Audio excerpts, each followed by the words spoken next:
They believed that independence would ensure their future security. They devoted years to their careers, but in the end, they find themselves alone and struggle to start a family because they feel they are too old. Why do so many leftover women within the system end up without anyone willing to take on a relationship with them? First, these women have very high expectations of themselves and look down on men from other sectors or classes. They see themselves as society's elite and believe they should find a partner who matches their status, without being willing to compromise or lower their standards. Because of this, it's difficult for these women to find someone they consider ideal, and it's also hard for them to be accepted by others. Secondly, social isolation leads to these women having little social skills and experience in romantic relationships. They don't know how to attract and maintain men's attention.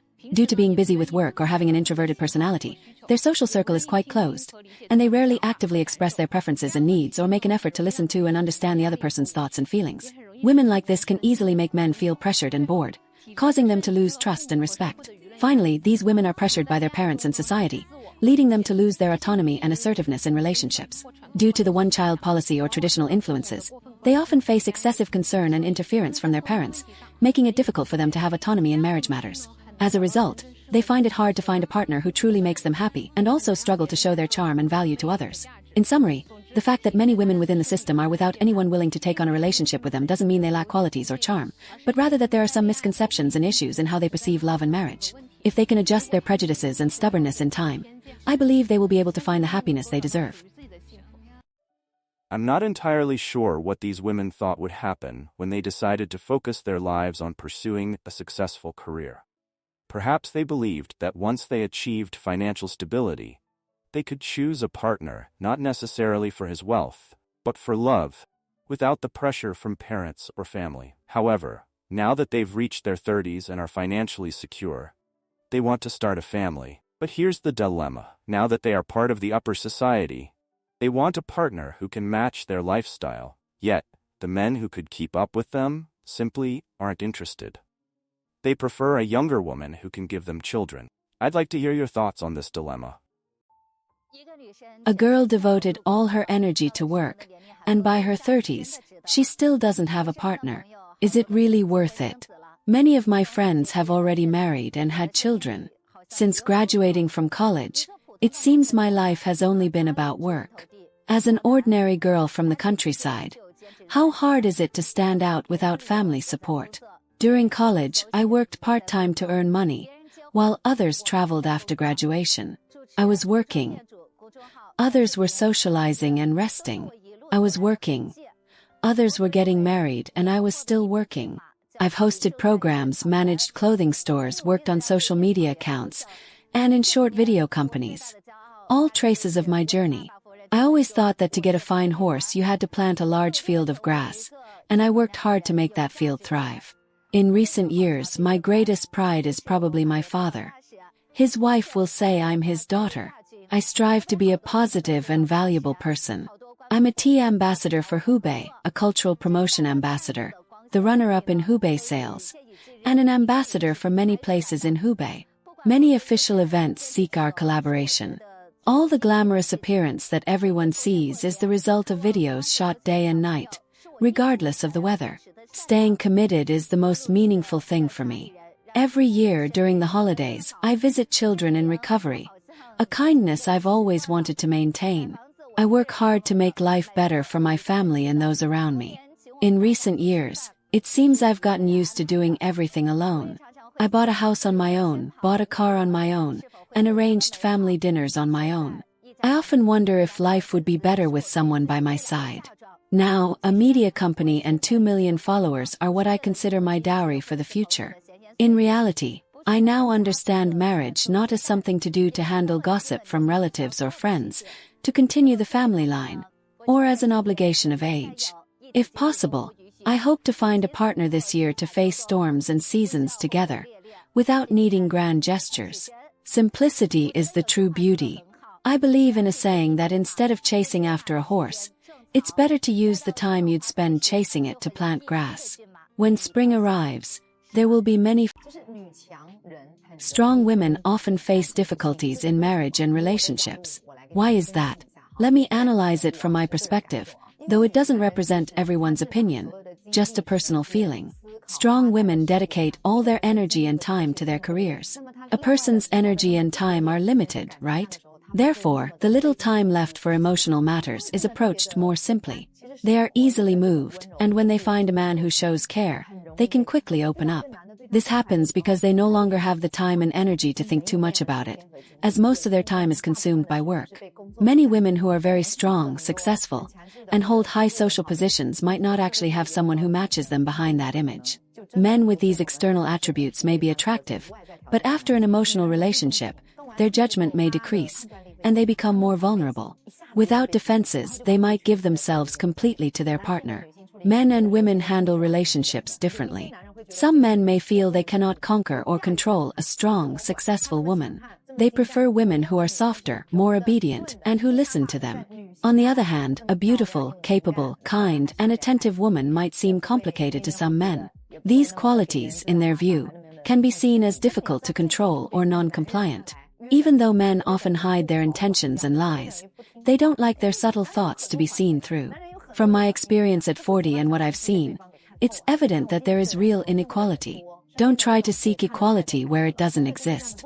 Although I say I'm a feminist, I still feel powerless. Even the strongest and most exceptional woman will eventually have to deal with certain family responsibilities, which are often assigned to men. This is inequality. Let me tell you a painful reality. In first-tier cities, even if a woman has a stable and respectable job, if her family cannot provide a large down payment to buy a house, she becomes less desirable in the marriage market. 2 years ago, I met a girl in Beijing. She graduated from a renowned 985 university and secured a high-level administrative position. But after working for 3 years, she developed severe depression and had to leave her job and return to her hometown to recover. Why did this happen? First, when she started working, some older colleagues in the office immediately took it upon themselves to introduce her to potential partners. After all, in her job, there were many men who grew up in influential families, with houses and cars from a young age in Beijing. In this system, there are few women, making the internal market different from the external one, where there are more men than women. At first, she was full of confidence when meeting these men, but almost without exception they would ask, "Does your family plan to buy a house in Beijing? What kind of house?" When she honestly explained her situation, that she came from a small town and her family could not afford to buy a house, most of the men lost interest. However, the older colleagues in her office boasted daily about how good their husbands were and how well their in-laws treated them. Her parents also didn't understand her and constantly pressured her to find a husband. They said, "You have a stable job and a Beijing residency, you just need a man. How can you not find one?" Eventually, in this oppressive environment, she developed severe depression, left her job and returned home. Before leaving Beijing, I had the chance to have dinner with her. She told me, "I really envy those girls who can afford to buy a house in Beijing. Chose the wrong job." Many of my 985 university classmates now work in the internet or financial sectors, earning annual salaries of 500,000 or 600,000 yuan, and they have found partners with similar salaries. With a few years of effort, they can buy a small house. But with my job that pays just over 10,000 yuan a month, I don't know when that will be possible. Without a house, no matter how many blind dates you go on, it seems hopeless. So, in big cities, especially first-tier ones, just having a stable job is not as valuable as it was 10 years ago or even 5 years ago. Today, it's no longer a reality. Recently, Auntie Go launched the program Secrets of Intimate Relationships with Great Effort, addressing issues of partner selection, self-presentation, and relationship management. If you want to connect more deeply, get in touch with me. I hope everyone moves forward with satisfaction. Well, if you ask me what my biggest dream is right now, I would say it's to get married and have children. Yes, I firmly say to get married and have children. You know, I lived and worked in Beijing for many years. When I bought a house there, I chose it according to the size needed for a family, with several rooms and living spaces. Additionally, I invested in other houses in different places, all of them also thinking about a family of 3, always with good ventilation and solar orientation. 5 years ago, when I moved to Shenzhen, I rented an apartment with the same idea, a place with 3 bedrooms and a living room. Today, I am living in Shenzhen in such an apartment, with all the kitchen utensils, pots, and cutlery bought in the right size for a family of 3. The rice cooker, for example, is for 3 to 4 people. I bought frying pans, bowls, chopsticks, plates. Everything is ready, just waiting for my child and his father to arrive. In the last 2 years, this has become even more intense. Since I am from Hainan, where there is a tax exemption, every time I go home for the new year, I buy Valentine's Day gifts for my future boyfriend. The first year I bought a Hermes perfume. This year I went back and bought an electric shaver from Philips. But these gifts, just like all my houses, my living environment, and everything I own, there's no one to share them with. I can say that financially, emotionally, and psychologically, I am totally ready, but that person simply doesn't show up. I really don't know what to do. I really don't know what to do. So, we've reached a crucial point. Finding the ideal partner for women who have achieved success and financial stability. What seemed like a perfect solution, finding someone who shares the same lifestyle and goals, has revealed a new dilemma. Despite their accomplishments and stability, many of these women struggle to find a compatible partner. These women, with established lives and successful careers, face the challenge of finding someone who not only fits into their lives, but also values them for who they are, rather than just their status. The harsh reality is that, despite their qualities and achievements, they often encounter potential partners who are unwilling to adjust their own expectations or lives to keep up with them. Now, I want to hear from you. How do you see this situation? Is it a matter of unrealistic expectations, lifestyle standards, creating barriers, or simply finding someone who can truly value and connect deeply with these women? Share your opinions and experiences in the comments below. Let's discuss how to find balance and satisfaction in a world where expectations and reality often collide. Don't forget to subscribe to the channel for more discussions like this, and turn on notifications so you don't miss any content.